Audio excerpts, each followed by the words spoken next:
Hey everyone! Welcome to the Best of Book Marketing podcast. You can't see us this time, but Lainey and I are sitting together in the same room. This is huge. So Paulette and I normally, she's in the Boston area. I'm down in Mexico. Very rare that we get to actually be together, but I'm here for the World Cup. So I'm going to the Scotland game on Friday here in the Boston area. So super excited. Me and like 30,000 other Scots. We're called the Tartan Army, the fans, and we have invaded Boston. If anyone hasn't noticed, go watch the videos online. It's super cute. There's thousands of Scots in kilts dancing around Boston. And there were news reports yesterday that Boston had run out of beer. And at the stadium in Foxborough, we beat the volume record for any World Cup match in history, singing "Flower of Scotland" during the kickoff. So there's all these really fun memes around with like U.S. and Scotland, and we're besties now. So now I feel like so validated that like Lady and I are together. We were ahead of our time. There you go. For things, but welcome to the podcast. We have a great guest today. We have Pamela Kelley. I'll introduce her when we bring her on camera, but we can start with personal updates. Lady has just a small bit of news. I have a huge bit of news. So here's the thing. I shared last month, like less than 4 weeks ago, that I just started querying. Now, my first book did not find an agent. I was very happy with how it went. I queried 150 odd agents. I had 30 manuscripts, full manuscripts that they read, but nobody picked up that book. In part, it was because it had no comps, and it wasn't about the book or the writing. It went on to win 15 awards. I'm very proud of that book, but it came out with a small publisher. Then I shared that I got my rights back and self-published it last year. So I just started querying again, and I'm happy to take questions if anyone's interested in why I decided to go that path. It was a very thoughtful decision. I'll give you the short version. It took me 5 years to write this book, and if I'm not going to write a book a year, which would be ideal if I was indie, I feel like I'm going to try and get that advance for this particular book if I can. We'll see where it goes in the future. I may go back to indie. If it doesn't do well in submission, I may go back to indie, so that it's nothing is forever. But I started querying agents 3 weeks ago, and I got an offer 6 days into querying, which is highly, highly unusual. I'm still getting chills down my back. I'm such a geek here. So just to say that nothing is forever in publishing, 6 years ago I queried, and I got, the regular crickets followed by a whole lot of no. And this time I got an offer so ridiculously fast, and I gave all the other agents, I'd only queried 10 agents. I gave them like 10 days. And I think I had 6 agents read my full manuscript in 10 days. And I went with the original agent because I really felt good about how collaborative she is. Talked to a number of her writers. It's very important if you're ever going down this path to talk to other authors. And so I guess that's my big, big piece of news. It's so exciting. I feel like a proud parent. I had nothing to do with Lainey's work. It is all her, but just knowing her and feeling. You were a beta reader. I was a beta reader. Okay, I had nothing to do with it. But I'm so proud. I feel like this is one of those moments we always talk about community, and where, it's so amazing to feel so much joy for something someone else did. So I feel so much joy for Lena. I feel like I did it myself, and I'm just so excited for her. You did. You helped a lot. No one deserves it better. You're just so giving. You're in the community. You're just giving. And for you to get is just such a validating that sometimes the world works in the right ways. So, and it's only the beginning, and who knows what happens on submission, and nothing is ever guaranteed, etc. But I'm a big believer in celebrate the milestones as they come. Celebrate it. Okay, what's going on with you, Paulette? So, life's been a little lifey for me lately. I had a death in the family of my stepdad, so I was, funeral planning mode, and had a lot of work demands, work travel, and work commitments. So it's been a little bit hard to kind of focus on the book stuff. But now that it's like a few weeks later, and I feel I was having some flu this morning, so I'm going to embrace it. And Lainey's news is very inspiring for all of us who are toiling away at our keyboards to keep going, and good things can happen. So super excited for that. But we don't want to keep our amazing... Can we get to our guest? Because I'm so excited about Pamela coming on here. Yes. Pamela Kelley is the USA Today and Wall Street Journal bestselling author of women's fiction, family sagas, and suspense. She has published both traditionally and indie, and will and she is here to talk about all things women's fiction. We have a lot of women's fiction fans, obviously, being from WWA, both of us. Also, it's, Women's Fiction Month. Women's Fiction Month. So it used to be a day on Yes. June 8th, and now it's a whole month. And so we thought it was a brilliant time to talk women's fiction during Women's Fiction Month. And if you're not familiar with Women's Fiction Writers Association, we'll put it in the show notes. It's the genre association around the genre that is women's fiction. Both Paulette and I came from that association, know each other originally through that. I believe Pamela is still a member and is one of the most helpful people when people have questions. I love how Pamela is always jumping in to help people. So, Yes. And I, for what it's worth, when I teach my marketing class, I use Pamela as an example in my branding part all the freaking time. I think we'll talk more about this, but Pamela is one of those people who has done a brilliant job, like Paulette said, of going back and forth between publishing models, but building her own brand that is like above those models, right? Like we don't let someone else choose what our brand is for us. Yes. And just a quick aside before we let Pamela speak, I'm sorry, is that I personally appreciate all the help that Pamela's given. She has like messaged me on Facebook like 5 years ago and was like, your books are too expensive. You really should be like pulling, it was so adorable because she was like giving me coaching in the comments, and I always appreciate all your wisdom. So thank you so much, Pamela Kelley. Welcome. Nice to be here. Thanks, guys. Thanks. So we'll just dive in a little bit with the first question. So writing it, how do you define women's fiction, and why do you like telling these stories? So I think of women's fiction as a huge genre, but I think the general focus of it is just a story where the woman's journey is the focus. Sometimes that might include romance, but it's not the main focus. It's going to be a subplot. But even within, I think there was an editor, I forget who, but there was an editor from St. Martin's that had sent my agent, which was so interesting, what she thought was like the 9 subgenres of women's fiction. And they were all like, because it's just so vast. You've got some that have mystery, some that are more literary, some that are almost more like romantic comedies, really kind of stretches the gamut. And do you use the term, because it's really interesting, right? Women's fiction is technically the genre in the publishing world, but there's a bit of a conversation around like, do readers know what it is? Do you use the term when you're marketing your own work? I do, because my readers, they know it. Like, sometimes I'll call it romantic women's fiction because there usually is a little bit of romance in my books. But yeah, I call it women's fiction. I think it's a marketing term that helps readers understand that it's not straight romance, that it's more like, like my books have a lot of family drama, different multi-generational ages. So yeah, I use that all the time. So you've written a lot of different genres. You've obviously written women's fiction, you've written romance, you've written some mysteries. How does marketing women's fiction a little bit different than some of the other genres that you've written? Sorry, I'm a little bit distracted. There's somebody that keeps knocking on my door, and I don't really understand why. Do you mind if I just quick open it? Yeah, go ahead. Go for it. This is what live media This is what happens on live media. We're good. Can we talk about Scotland? No. Yes. Let's talk about, so what's going on with your writing now? So what are you working on? I'm excited to be working. I'm running on a sapphic romance, and I'm setting it in where I live now. And I've been living where I live for 20 years. And when I started my first series, it was in New York City because that's where I was living at the time. And now it'll be nice to be able to take advantage of some of those marketing opportunities that comes from like writing a book that's set in a specific place. Obviously, that's something you've done a lot, Pam, writing a lot of your Nantucket and Massachusetts-based things. So let's go back to that question, but I would love to talk to you about setting. It's not one of our prepared questions, but it might be something that's well, you've done something very smart that you've got a number of series, right? And I always say to people that series are a great investment for lots of different reasons, but like I think that was very deliberate, right? That you've got series and also that you've got like location-based series, right?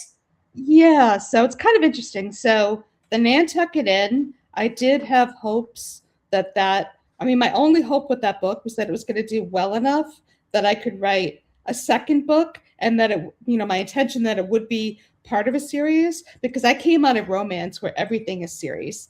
So that was kind of my natural evolution there. But it's interesting, as I've written other books, that I fully intended to just be standalone books. I've had to turn those into series too, because they're like, we want to know what happens next. So that could be a good thing and a bad thing, because at least with like the Nantucket Inn, when I wrote that book, it was kind of set up that if it did decently, it could easily be moved into like a book two. But with the restaurant, which was only meant to be a standalone, when they were like, we want something else, I'm like, okay, I don't have anything else. So I came up with a sequel idea for it to be set around the Christmas stroll. But that was like a shorter book. And I might eventually do a third book, but I'm like, it's harder because I need to come up with an idea that isn't just, okay, so now these people are doing this, so it's different with romance, I think, because usually the way the romance series go is each book introduces a new romantic couple. So in women's fiction, like my friend Cindy Nichols and Rachel Hanna do this really well with some of their series, because they have like kind of these running threads that go through the whole series. And I think that almost makes it a little bit, kind of almost like a serial, so it makes it a continuing story. So yeah, it's a challenge. And why is it, like, I always tell my class, actually, series are great, right? Because you pay once to, this sounds kind of commercial, but you pay once to acquire the customer. You invest in getting a reader, right? Whether you do advertising or whatever you're doing to find your readers, it's the same energy to find a reader for one book as to find a reader that reads one book and then gets excited and reads their way through the whole series, right? You spent the same amount of energy. And so that's why series can be really interesting. But do you find that it's easier to market series, or is it different than writing standalones? I think it's easier to market series. Sometimes it's easier to write them too, because in the sense you do have that built-in world. So, and that's what the readers want. They want to go see their friends again. So it's just coming up with then something that's a natural evolution. So what I do with the Nantucket Inn is I usually have a new person come to the inn, and then they have a story that goes along with all the people. So. Oh, yeah. And marketing for women's fiction. So what tactics have you found effective when marketing women's fiction? I know you've got some particular things that work for you and some that don't. If you can just run us through a few of those, that'd be great. Yeah, so I pretty much do the same thing for all the books, starting with the Nantucket Inn, because what I did for that book worked really well.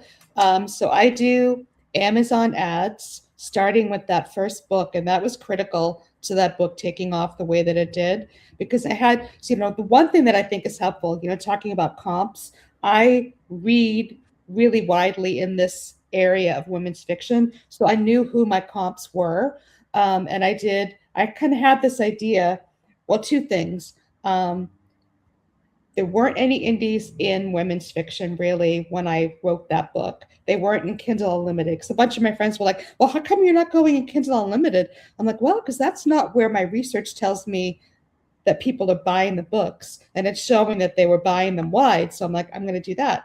So I targeted like Ellen Hildebrand and Nancy Thayer, who wrote similar kinds of books in a similar setting.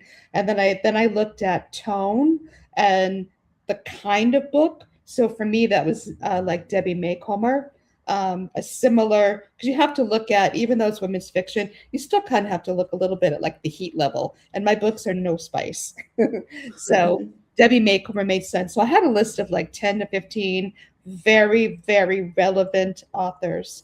And so I did one keyword ad with their names and then 2 of their books. And I did whatever their newest book was, if it was just released or if it was on pre-order and about to come out, and then another book of theirs. And so what happened was, and this is where I got lucky, there was definitely a lot of luck with that, because I originally, and this was, as good as I am at marketing, this was dumb of me, because originally I'd planned on releasing that book in December. I think I just hoped that I'd be done, it would be ready then. not thinking that, wait a minute, it's a beach book. December is not a good time.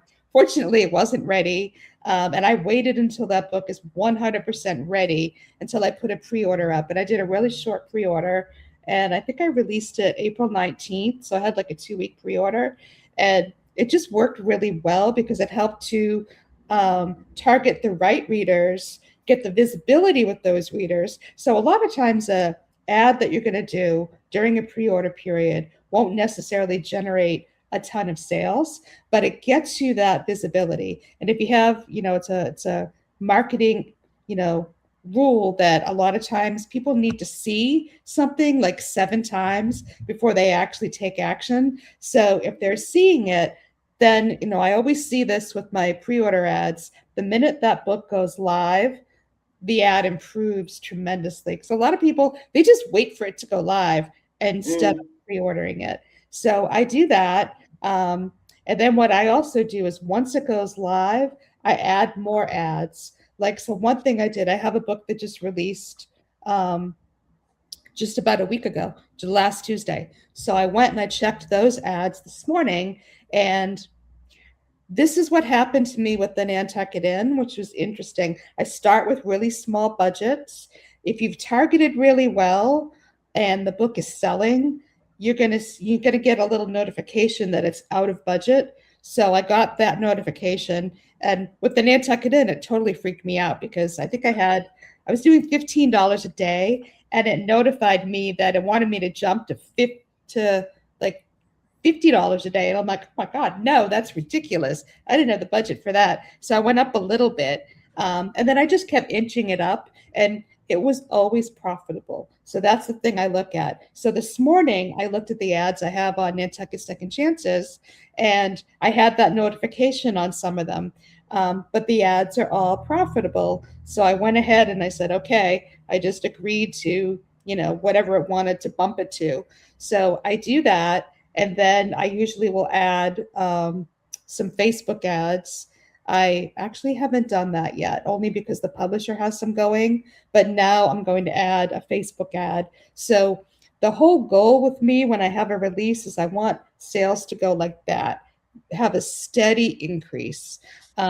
So today, another thing I do that I do with all my releases, and this has been super effective, is I do a giveaway with my group, and I do a giveaway with my newsletter. And this time, all I did was just the book's in hardcover, so I just did a hardcover signed copy. But the way I do it is I stagger it. So I have to email, like when we finish up, I'm probably going to go send this email out to my newsletter list and say, okay, and I just randomly will pick somebody. So they know they have to open today's email, and they'll find out who won.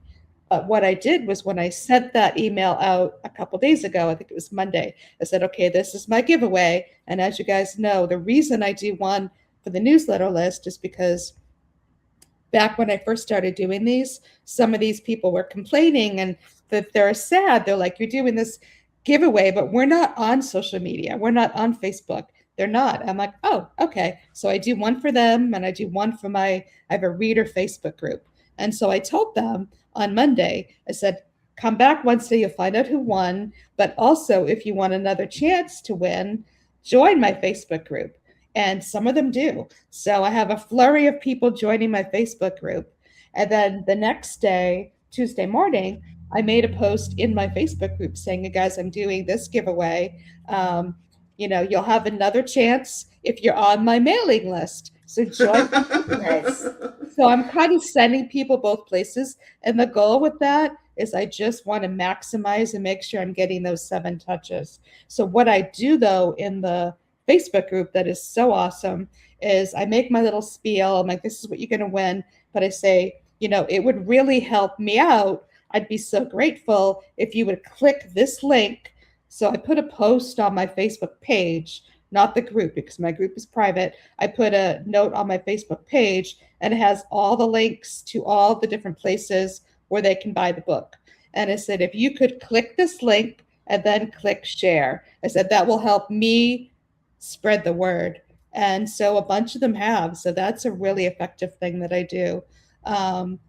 So those are the main things. One thing I've been starting to do, and I've never been super comfortable with video, as I was saying to you guys earlier. I don't do a ton of video, but I'm getting more comfortable, especially with Instagram. So I've been doing little short videos. Um, I am not the most technical person. I could never figure out like how to do CapCut and edit videos. But now there's this thing called Edits. And for some reason, that app I can figure out, and that's easy for me. So, like yesterday, example, I went down to a signing on the Cape that Mary Kay Andrews was doing, and it's about her book Road Trip, which is like set on Ireland, which I'm dying to visit. And I wanted to meet her. So I went down there, I met her, we took a little picture, and then I went and I had lunch on the way home at Fisherman's View, which is this awesome waterfront restaurant on the Cape Cod Canal. But it's also something that I've mentioned in my books. So then I made this little, I videoed a little shot of the sushi, of the crab, of the boats going by, and I put it all together in a quick little, maybe like a 15-second reel. And so that's getting a lot of attention. I put that on Instagram. It's just helping get the word out. So it's things like that, but it doesn't take a lot of time. Like people are like, oh, marketing takes so long. I set the ads up and then I didn't even really look at the ads until this morning and I made those adjustments. So once a week or every couple of days, I might check and I'll check keywords. And if there's a keyword that's just not converting, I'll turn that keyword off. So those are the main things that I do pretty much for every book. I have a question here for you. You mentioned your Facebook group, so this is a great moment to bring it up and talk a little bit about it. So this is a reader group. Can you tell us a little bit more about what it is, how it works, how you participate? Yeah, so and how you got it started. Yeah, so it is one of the best things that I've done, and I was scared to do it. So I've done multi-author groups before. I've been in like a big one. I did a little one with 2 other authors, and we did all the things you're not supposed to do with a Facebook group, meaning we completely neglected it until one of us had a release. Give her a second to reconnect. All right, so let's see. What else should we talk about while we're waiting for our friend Pamela to come back? Paulette? I was just really curious about how you started your reader group on Facebook, and what have you done to grow it, and how does it play into your marketing plans? Okay, so I was terrified. I was so afraid I was going to start this marketing group and nobody was going to come.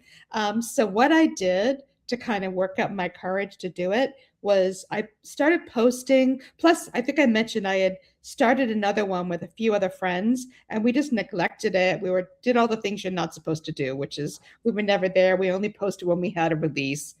Not good.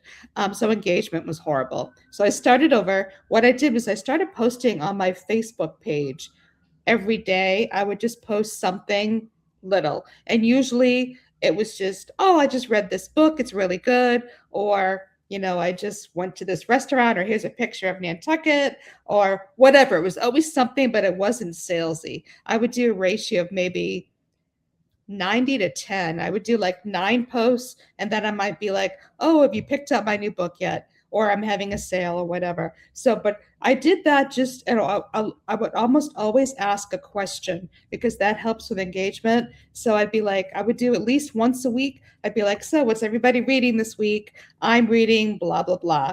And then people love to talk about what they're reading. They like to talk about what they're having for lunch, whatever it might be.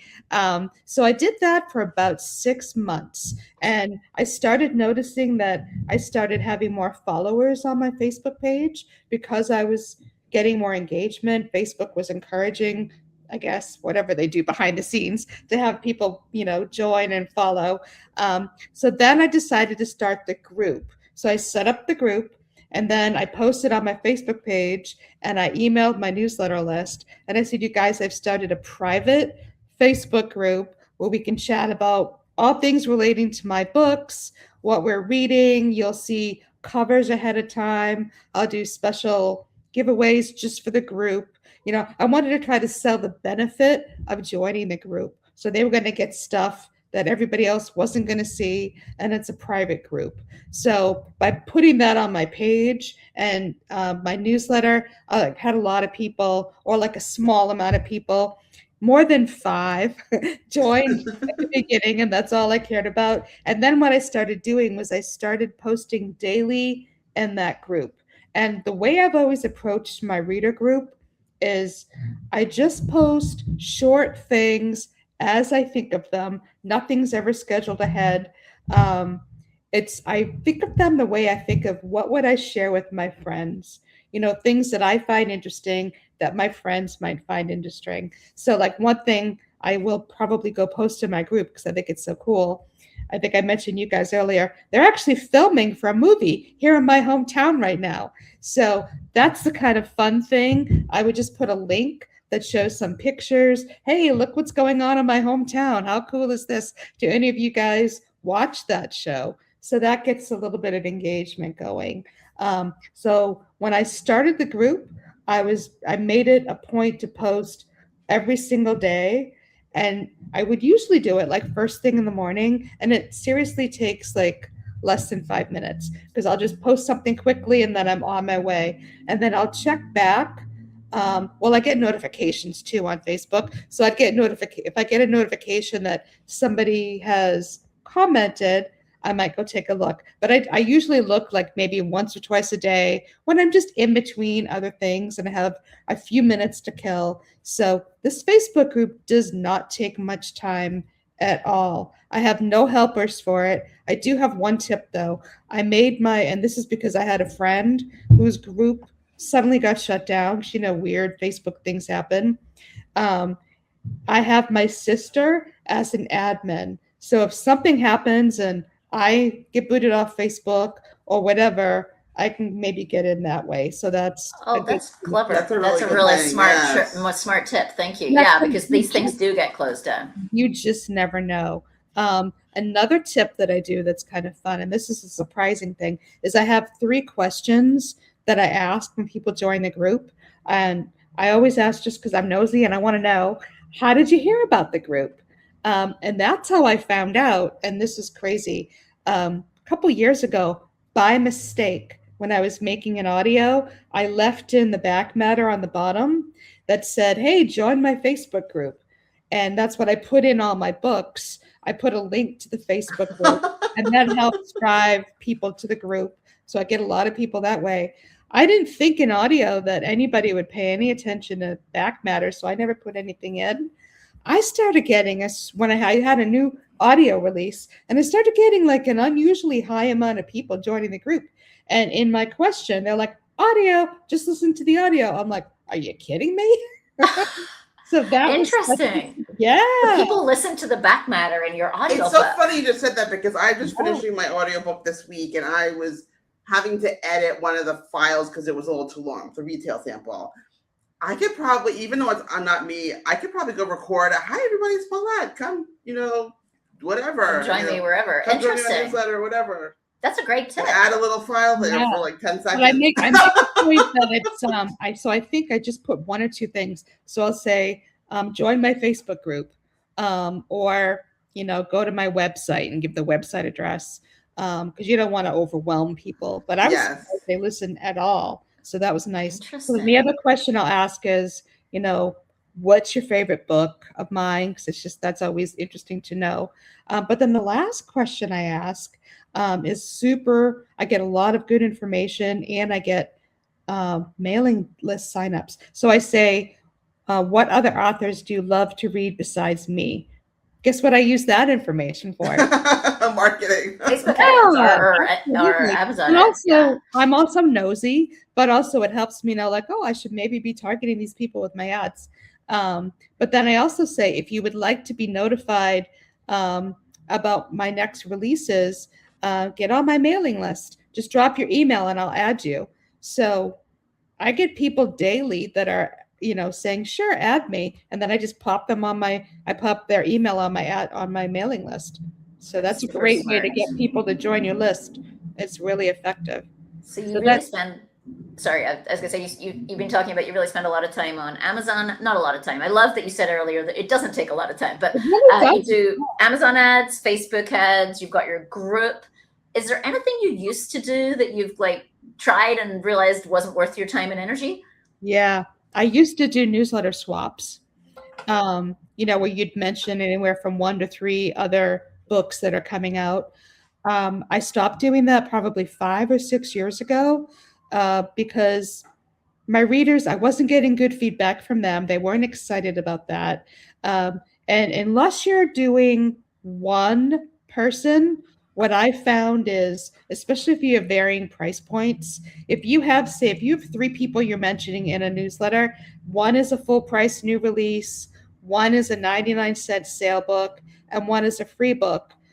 By mentioning all 3 of those together, you're basically cannibalizing, and that full price person's getting nothing because they're either Yeah. going to get the 99-cent or the free. So what I switched was when I was doing them, I would either do all free, all 99-cent, or just new releases because that way it's more fair to the people. But what I also found is huge difference when you just have one. If you just mention one, it makes way more of an impact than if you have a couple. So I don't do any swaps anymore, but I do recommendations now and then. And it's Mm. only if it's a book that I really think my readers will love that I've read, or an author whose books I've read and love. And so that I'll mention them that way. That's really smart. Yeah, I love that. Go ahead. So I want to ask you about branding because I think I mentioned earlier that when I teach my class, I give examples of people who do a great job with branding, and I always use you as an example. I think everything from the colors, the fonts, the consistency across all of your different places, whether it's your Facebook or your newsletter or your website, super consistent. We did an episode on branding just last month where we talked about this. Yeah. Talk to me about how you got there because you do it so well. Does it just come easy to you? It came accidentally. So this is kind of interesting. So with the Nantucket Inn, I mean, that was like book 30. So it took me a long time to figure this out. But that book is when it clicked for me what readers liked about my books and what they wanted from me as an author. Took a long time for me to figure that out. And I figured that out by reading my reviews and just getting feedback from them and the group and otherwise.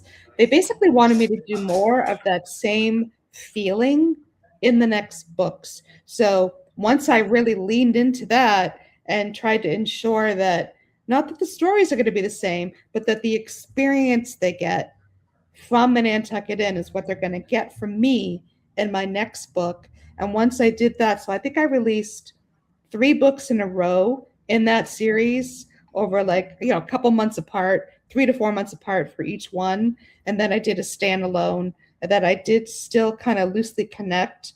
That's kind of when things just kept going in the right direction. And then I kind of think about that with everything I do. So the feeling that they get from the books is the feeling that I give them in the Facebook group. It's warm, it's chatty and friendly.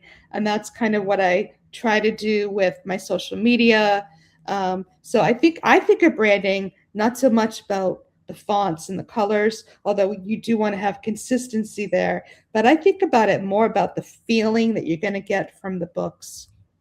Completely. It's that you said it, the promised experience, right? Yeah. Like you've got these beautiful, for anyone who hasn't checked out Pamela's Presence, go check it out. You've got these beautiful blues. It's set by the ocean. It feels soft. It feels, like you say, friendly, chatty, and it comes across in everything, right? When you see you online, you are your brand, right? And you are friendly and helpful to everybody in the same way that same tone, it comes across. And I use you as an example because brand, to your point, is not a set of colors and fonts. It's an experience, and the colors and fonts just represent. Yeah, and it took me a while to figure that out. Like when I was beginning, and I think a lot of authors do this too, you might not really be sure what you want to write. So I was the person that, they say stay in your lane. I'm like, but I don't want to. I want to write this. I want to write that. And I did. I wrote this and that. And I really noticed that when I jumped around, um, I noticed my income would do the ups and downs too. It was when I stayed in one lane that I'd see more momentum and I'd see my income grow. So, but I don't think it's a bad thing to jump around when you're trying to figure out what lane you want to be in. But then once you figure that out, it's good to hang out there for a while. I love that. Can we go back to one thing we said earlier in the conversation? You were talking about the Facebook ads. And we're just a little curious because I believe the book you were talking about was traditionally published. Is that right? But you were running Facebook ads. Can you talk a little bit about what that experience is for you? Are you doing that on your own on the side, or is that like through the KDP So, dashboard, or how does that work for you? well, it's a little different now. So I did 3 books with St. Martin's, and those were full traditional deals. They owned all the rights. I still supplemented because they gave me some nice advances, and I took a little bit of that. And I did some Amazon ads still to give those books a good boost and a good runway. And I maybe did like a little tiny bit of Facebook. Um, with this situation that I have now with source books, I retained my ebook rights. So I'm indie with ebooks, and they have the print. So I have a lot of ads going because I just always do with an ebook. And I haven't really yet with the Facebook. I'm probably going to do a little bit there too. But they do a really good job with Facebook. So Amazon is kind of where I feel the most comfortable. So I just want to, this is the time frame where the book has just come out, where I want to try to see if it can catch some of that lightning and keep colliding up a little bit. Hopefully, it's, basically the goal is for it to stick around a bit. I love it. That makes sense now. So you've got the ebooks, so you're able to get in on the KDP dashboard and do your own ads for the Amazon. That we were kind of wondering how you do that if the publisher has the has the books. So well, you can, even though you can, as long as it's your name, it doesn't really matter with Amazon ads because you can still advertise them. So I still had ads going on my St. Martin's books. I did not know that. Yeah, I didn't know Thanks that for teaching us that. Yeah. So, a quick question. I'm sorry to jump around. It's like my thoughts are a little bit scattered today, but going back to your Facebook group, I know that there's been some fluctuation in terms of the affection for Facebook over the last many years, especially within college-educated women that are likely within your target audience. Have you seen a fluctuation in terms of your group's participation or engagement as like people are like, I'm leaving Facebook or I'm leaving whatever platforms? Or Well, I really haven't because my audience tends to skew a little bit older. So I don't think they're leaving Facebook to go to TikTok. Or I tried TikTok with them and they were like, no, yeah, we're not going there. Not doing that. And you mentioned earlier wide and wanting to go wide. Where is your head now on the whole kind of Kindle Unlimited versus wide? Are you still wide? Do you do Kindle Unlimited at all? I'm still wide. I did an experiment maybe like 6 months ago where I took the Nantucket series and I popped it into Kindle Unlimited, and it pretty much did what I expected it to do. So I had calculated, because I'm a geek, but I calculated a while back, that the first couple of books in that series are on the shorter side. They're like around 60,000, between 50 and 60,000 words. So I had calculated, given the price points, that I would need to do 3 times the volume in Kindle Unlimited to equal what I would make just in sales. And I didn't think that was likely, but I'm like, well, I'm going to try it. Maybe I'm missing out on all kinds of things. So I put it in, and the first month I saw a little bit of an increase. But then the second and third month, it kind of did what I expected, which is that I think, and I'm one of these people too, I buy books. I also have a Kindle Unlimited membership. And I'm always going to look, and if a book is, even if a book that an author that I would normally buy the book, if they put something in KU, if it's available in KU, I'm going to grab it in KU instead of buying it. I mean, why wouldn't I? And so I saw that shift happening, and I'm like, So the income was the same, but the percentage of sales was getting smaller and the percentage of KU was getting bigger. And I'm like, at the end of the 90 days, I'm like, I don't think this is benefiting me. So I put them back wide. However, I still experiment. I think I have a couple of standalone books in Kindle Unlimited because they're either a different genre, like I have a historical and I have a mystery, and they don't have other books to kind of give them lead through. So they benefit from being in Kindle Unlimited. So it's kind of good as a discovery mechanism if someone is not as familiar and they're finding your work, maybe Kindle Unlimited is a good way for them to find it for the first time. But if they already know who you are and they're coming looking for your work, you're better not being in KU. Is that how to read that? Or how do you read it? Not necessarily. Okay. I'm not necessarily looking. Well, maybe. I guess maybe. If it's people like me that buy and use Kindle Unlimited, but there's some people that they're only going to read you if you're in Kindle Unlimited. So I don't necessarily want to be discovered by those people because they're going to be disappointed because not many of my books are in Kindle Unlimited. Right. You know. It's all about meeting that reader expectation. Right. Interesting. Yeah. Audiobooks? Yeah. So I remember back in the day in our groups, I remember I felt like at that point in time, you thought it wasn't worth going into audio until like you were kind of earning out on your print and ebooks with the, explosion of audiobook popularity. Is that still your thinking what's your thoughts on, when's the right time to pursue audio for women's fiction authors? So I'm actually really conservative when it comes to audio. I love audio. It's awesome. I make a lot of money with audio, but it's expensive to get started with audio. And so I caution people that unless you can easily pay for it, if you've got like money to burn, or you're able to generate it from sales of your book, the demand is there, then it's time to do it. Otherwise, you might, well, as an example, so my first venture into audio, didn't really know what I was doing. And I would advise whenever you do go into audio, don't do it on an older book first. Do it on your newest release because that's what's going to have the most demand. You can always add the older books later, but start with whatever's new because whatever's new is going to be most likely what you're going to do the best with. I didn't do that. I did it on my very first book, which was also perma-free at the time. I was thinking my strategy there was that it would be whisper synced. And back then they whisper synced for $1.99. So I was thinking, oh, I'll run a book bub because back then people would do book bubs. And what would happen was if you do a free book bub, you'd sell a gazillion whisper sync audios because people will get the free book and then add the whisper sync. Right. So I put it up through ACX, which is an easy experience. I found a narrator who is fairly inexpensive. I think it cost me about $1,000 for this book that was like $50K-ish. Problem is, it didn't get whisper synced. ACX wouldn't tell us why, so we could fix it. So usually if a book doesn't get whisper synced, it's because more than 10% of it has been changed by the narrator, or there's some kind of technical issue or whatever. I don't know what it was because they wouldn't tell us. So they're not great to work with. And then it took years.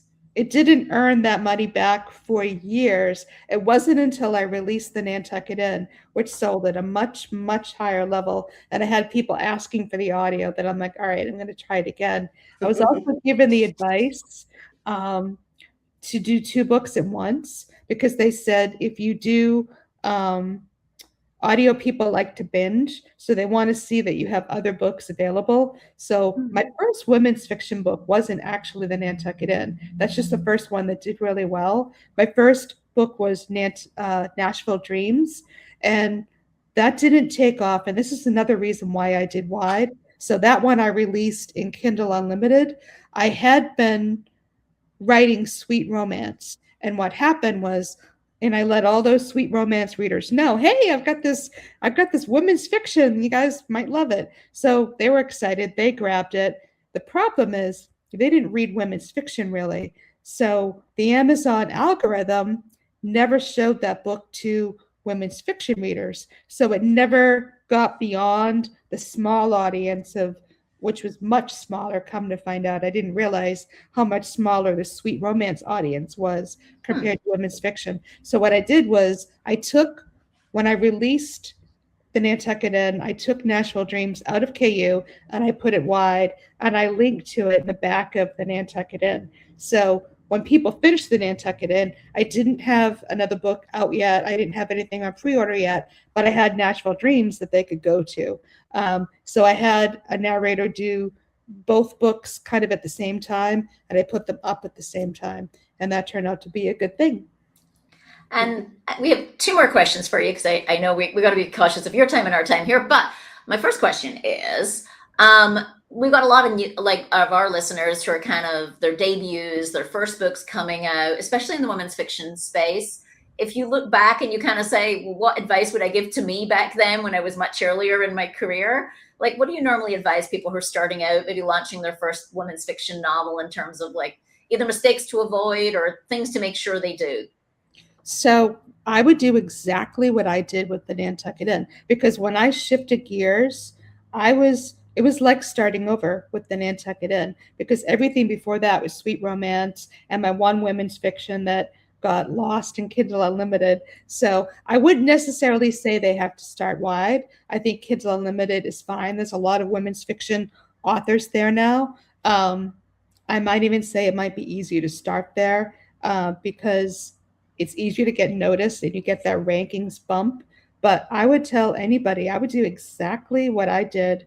And I would do a short pre-order, and I would do one Amazon ad where they really figure out who the most relevant authors and the most relevant books are. And I would do that. That's going to be super helpful. I would post on social media, Instagram, Facebook, whatever else they're comfortable with. Like I have Pinterest. I don't do enough there. I should do more there. Same thing with TikTok. I tried TikTok and I just kind of like, maybe I should do something else there. But if they're already on TikTok, or if they're already really active on Pinterest, whatever they are really comfortable with, they should do. So there's an author that on Instagram, I think this is really encouraging for people. So she has an audience as a lifestyle influencer, maybe like 80,000 followers on Instagram or whatever. Mhm. She just released her first women's fiction book. Stunning cover.